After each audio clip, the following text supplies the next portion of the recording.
ప్రజాస్వామ్య విలువలకు విరుద్ధంగా అప్రజాస్వామికంగా మంత్రి పదవిని అడ్డం పెట్టుకుని ట్రాన్స్పోర్టేషన్ స్కాములు చేశారు.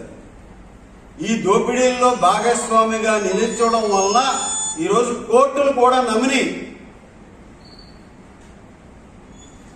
ఈరోజు మన దేశంలో అత్యున్నతమైనటువంటి దర్యాప్తు సంస్థ సుప్రీంకోర్టు కూడా ఈరోజు వీళ్ళ బెయిల్ని రిజెక్ట్ చేసిందంటే ఈడీ గాని సిట్ గాని చేసేటటువంటి ఏదైతే దర్యాప్తులో తేల్చినటువంటి అంశాలతో కోర్టు కూడా ఏకీభవించింది. ఈరోజు సుప్రీంకోర్టు వీళ్ళ బెయిల్ రిజెక్ట్ చేసింది. దాన్ని వైఎస్ఆర్ కాంగ్రెస్ పార్టీ నాయకులు ఏ విధంగా సమర్థించుకుంటారు?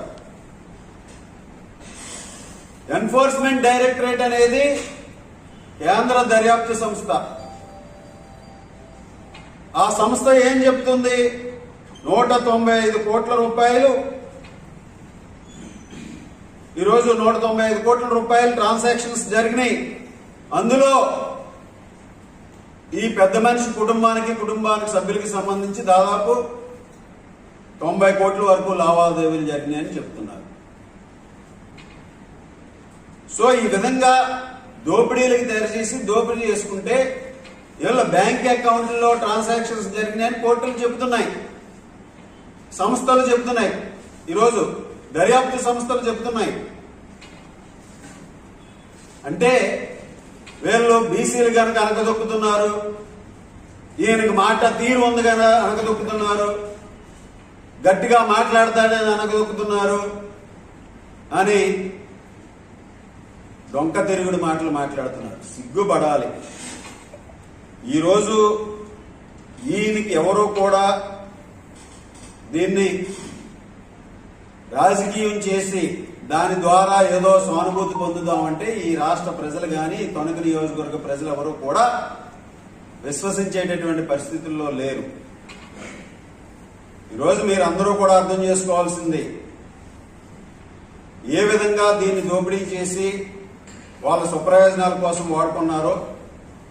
ఈడీ సంస్థ చెప్తుంది బ్యాంకు ట్రాన్సాక్షన్స్ చేశారని. అంటే మీరు చెప్పేది ఏదో రాజకీయ కక్షలని చెప్తున్నారు.